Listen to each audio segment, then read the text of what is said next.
Hello, everyone. My name is Patty Fraser, and welcome to our fifth webinar in the series of six brought to you by the Guiding Partnerships and Solutions program at Lynwood Charlton Centre. This program is brought to you, brought to parents and caregivers, and it brings you some pretty valuable information and resources during this very difficult time.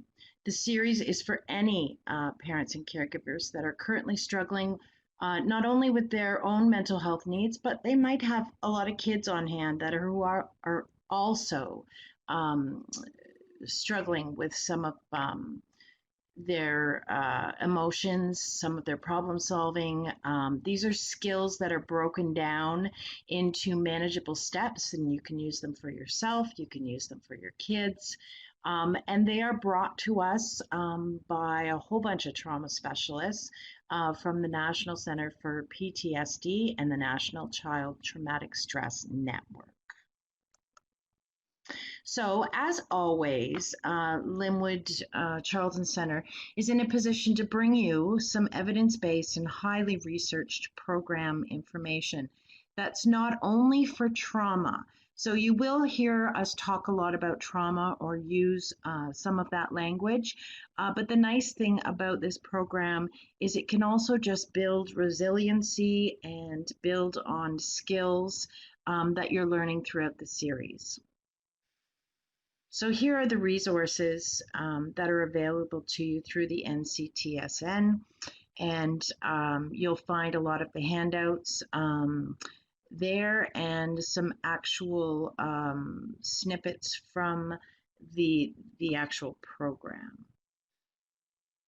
Okay, next slide.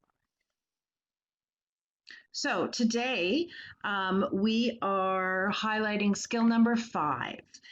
Skill number 5 is I'm going to share that honor with my colleague Heather. Heather, are you there? I am. I'm here, Patty. Excellent. Thank you for joining me today to get through this skill, which is promoting helpful thinking. This is a big one. It's one of my favorite ones to talk about because I'm a huge fan of cognitive behavioral therapy, and I'm really one to work on keeping helpful thoughts in my mind, even just to cope day to day. I think in times of stress and in times of disaster or when we go through hardships in our lives, negative thinking can take over pretty quickly. The rationale behind this skill, of course, is learning the skills that can translate to many areas of your life. So whether it's coping with emotional and physical reactions, being overly self-critical or negative to addressing fears and anxiety, learning how to promote helpful thinking can lead to new, helpful, more positive thoughts that can become automatic over time with practice. As well, it can open new doors and new ways to kind of look at problems and find the solutions quicker because you're wearing perhaps a different pair of glasses than you're used to wearing. So there are 4 steps in this skill. Step number 1 is to identify any unhelpful thoughts. Step number 2 is to identify helpful thoughts. So we're going to walk through this together during the next slide. Step number 3 is to rehearse helpful thoughts. And step number 4 is to assign practice of helpful thoughts. Just important to highlight, the more we practice, the more it becomes automatic. And that's what we're going for. Wouldn't it be nice if we all had positive thoughts all the time?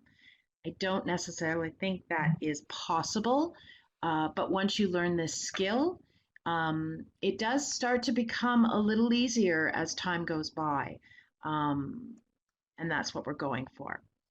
So here we are with step number 1, identify unhelpful thoughts. So this is really a good picture of how thoughts influence feelings. So here we are, we've got a problem here. I'm going to get my handy arrow We've got an event that's going on. So I think most of us have experienced getting stuck in traffic. And I don't know about you guys, I'm a bit of I don't want to say road rager, but I just said it. Um, and I get frustrated very easily. So when I'm in that situation, um, yes, I really can struggle with some of these unhelpful thoughts, which in my world I call red thoughts. I'm a very visual person and I've attached my unhelpful thoughts to the color red. So when I think about them, I actually think about, oh my goodness, I need to change my red thoughts to green thoughts. So we're going to go through the red thoughts right now, the unhelpful thoughts. So one, you might be thinking, oh, I'm going to be late and I'm going to get in trouble. So if you're driving to work, maybe you're worried about the boss. If you have somewhere to be and you don't want to be late, that can lead to a lot of anxiety. So you're stuck on the thought, and your body and your mind start to feel very, very anxious. Another really negative thought, here I am talking with my hands, forgetting I've got a little green arrow. So that was the first one. The second negative thought that you might have is, why do I always get stuck behind terrible drivers? Why does this always happen to me? And that might lead you to an emotion and feeling of huge frustration, which really just feeds back into the whole cycle of negative thinking. The third and final example of an unhelpful thought is, I have a good excuse for missing the boring meeting. Now, I don't know, it leads to the emotion of relief.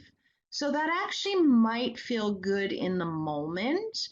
But reality is if you're late for the meeting, you're probably going, that feeling over here is probably going to turn at one point. So it might give you, a little bit of relief. But you can have better thoughts than that. We're going to work on changing these red thoughts to green thoughts. All right, here we go. Step 2, identify helpful thoughts. So how we've done it for you is to keep the event the same. So we can show you that by switching your pair of glasses, by adopting a different kind of framework, and certainly for us visual people, turning that red thought to green, here's what it might look like. So again, we're stuck in traffic. We are super, super, oh, where's my little guy? There we go, there he is. We are stuck in traffic. One of my thoughts could be, oh, well, at least I can slow down and breathe, which I have to admit is one of the thoughts that I do use when I'm in traffic. There is absolutely nothing I can do about it. I am stuck. So do I really want to spend my time freaking out about it? No, so I just try and think this is an opportunity for me to be just relaxing and breathing and taking the moment in and being mindful. So that could lead me to feeling a little bit of relief. Maybe I've been going all week. Maybe it's been so busy that this is the first breath I've had. So I'm going to take it as an opportunity. The second thought you might want to have or to work on is, you know what? It's a pretty beautiful day, and listening to my loud music in the car, that can sometimes be a really good strategy just to make me feel better. So focusing on the fact that I can do that for a while, even though, I may have somewhere to be, again, there's nothing I can do about it. So I might as well try and enjoy the time by looking around and seeing the beautiful day and listening to my favorite music. I think at that point, I might feel a little bit more relaxed. That's the hope anyway. The third example is, I won't have to cook dinner tonight. Now, some of you out there might think that that's a red thought, but it is not a red thought for me. I am not a cook. I do not enjoy the dinner hour. It is not my strength.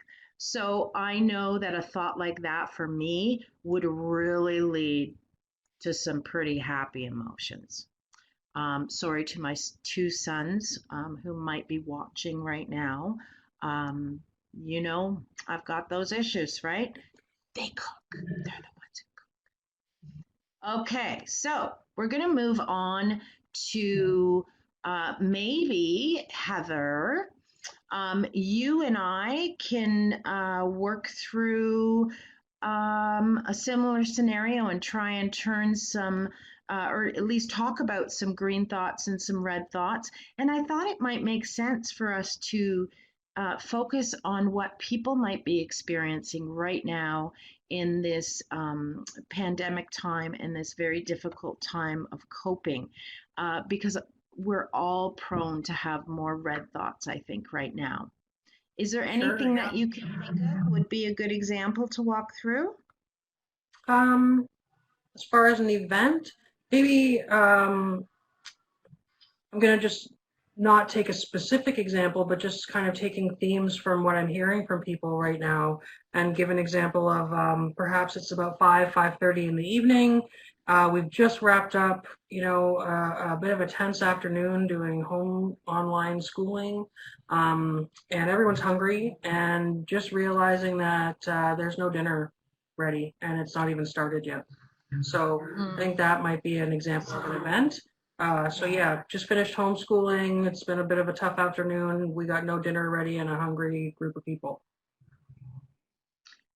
Yes, that sounds very familiar to me. And although I don't cook, I can really relate to the stress of having kids who are unfed and having a Hmm. hundred other things to tend to. So that makes a Hmm. whole lot of sense. And So we in also that have situation, people who've been, sorry, Patty, I apologize. I cut you off. I'm just thinking it through as we're talking and realizing too, like on top of it now, we have people who've been together all day, right? So even outside of maybe some other times, there's been other times in my life where I haven't had dinner ready. But 6 months ago, we weren't necessarily trying to do everything from home, being together all day long, and then having these stressors that continuously pop up over the course of the day. I think the piling of stress, it just leads you to this cycle of negativity Yeah. that we're all battling. So this is a particular um, skill or strategy, really, that I would encourage everybody to think about and use, because it is one of those models that once you get used to it, it's there, it pops into your head. Um, for those of you who aren't familiar with the CBT triangle or the cognitive behavioral triangle, it was referred to in, I believe, skill number 2 or 3. Um, we're going to kind of review it here using Heather's scenario. So right now, Okay. there's a thought going on, Heather. You've just described a really difficult situation. So I would imagine the thoughts could be something along the lines of, I hate this. I can't keep up with all of these competing demands. Why aren't these kids helping me with dinner? Why are we, just leading me down that road of those unhelpful thoughts that are now spiraling? Why am I not a better homeschool teacher? Why am I not keeping up with all my employment demands? Just a cycle of unhelpful thoughts I could imagine now, or potential thoughts. Wow, that's a lot of overwhelming thoughts. I would imagine that somebody who is experiencing those kinds of negative red thoughts might also be experiencing some feelings, which is Yeah. the second point of the triangle. Yeah, I think there'd So, probably given be that some pretty. scenario,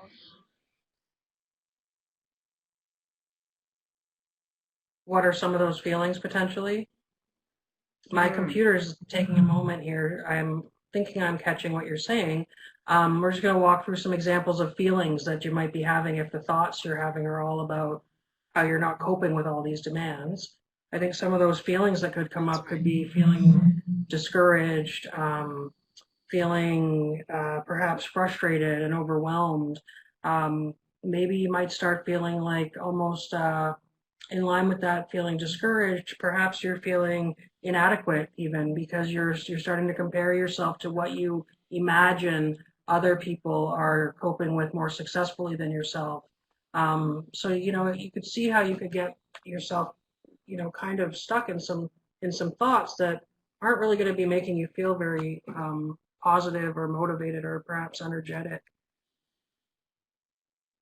Well, certainly when we're struggling with those kinds of feelings, we definitely what comes out of that is the action or the behavior. And if anyone out there is like me, one of the first things that happens to me is I literally just shut down. Hmm. I don't want to feel that way anymore. I don't want to do anything. And it Yeah, gets harder to get dinner done the next day, and then it yeah, just piles, yeah. right? So we need to look at these three corners of the triangle and figure out, is there a skill we can use to try and first change the thought process to then lead to different feelings or lead to a different outcome, and each corner impacts one another.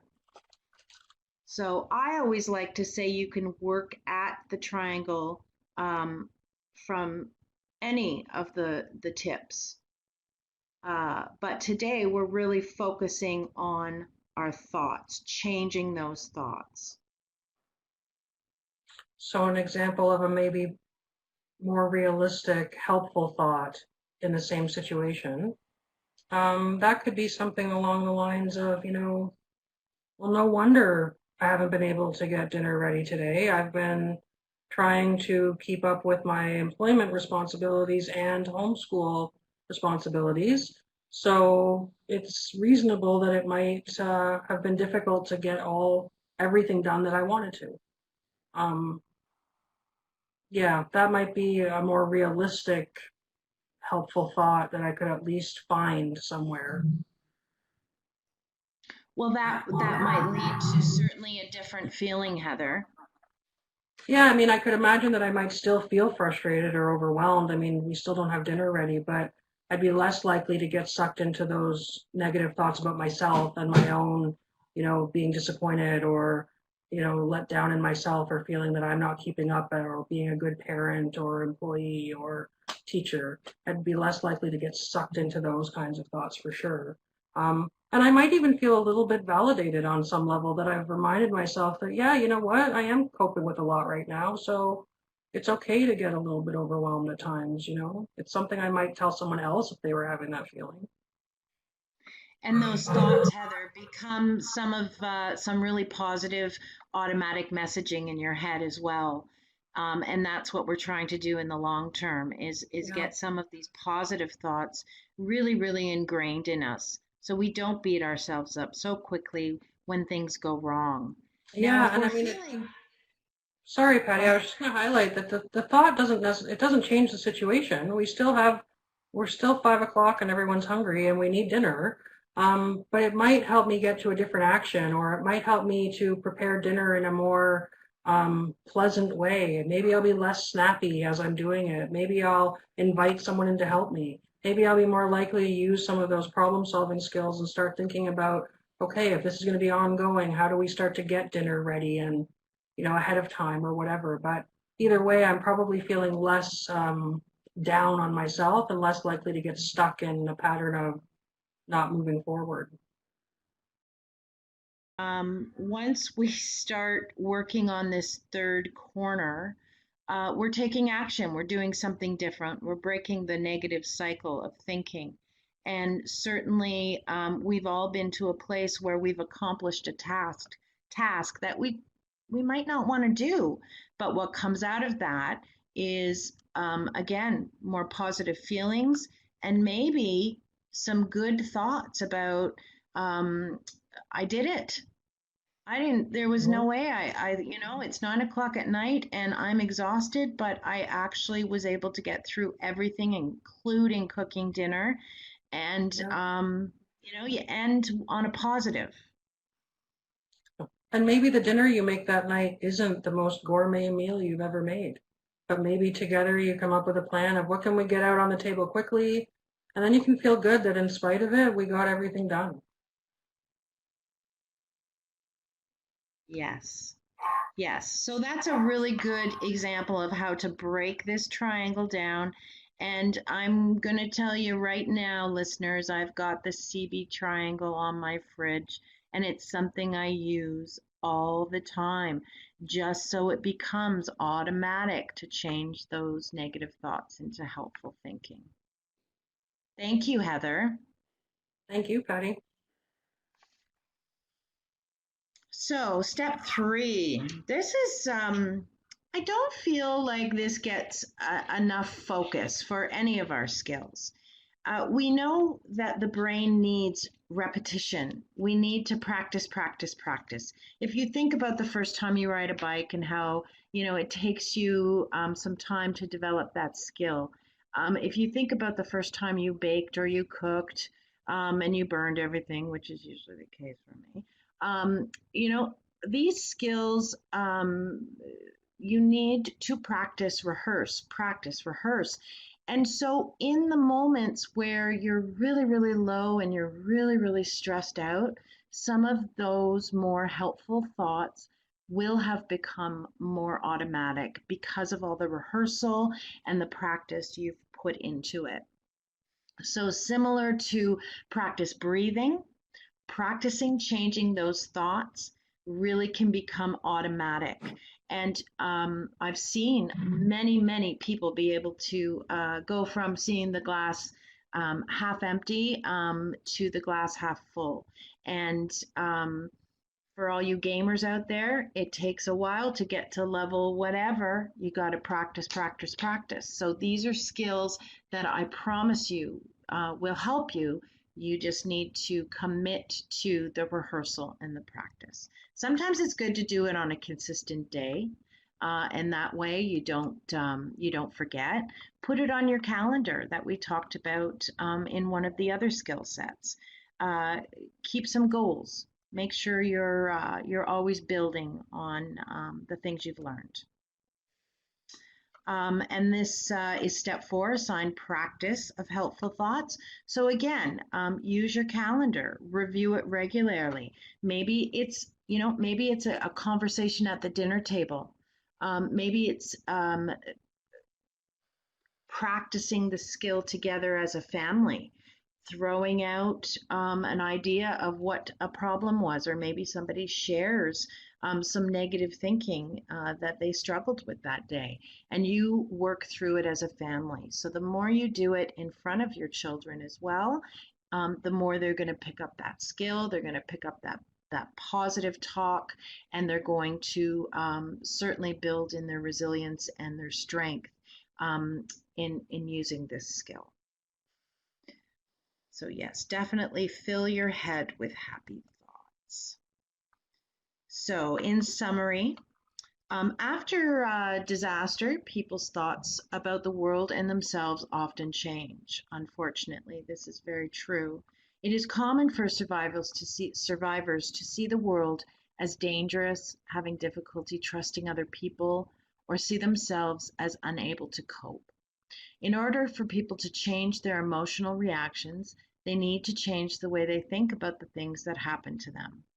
You will learn how your thoughts influence your emotions, become aware of what you're saying to yourself, and replace negative thoughts with more helpful thoughts, which will lead to more positive emotions. Well, this concludes our skill number 5. Thank you very much for joining us. Please join us for our 6th skill. Have a great day. Think happy thoughts and sending you positive energy. Thanks, everyone.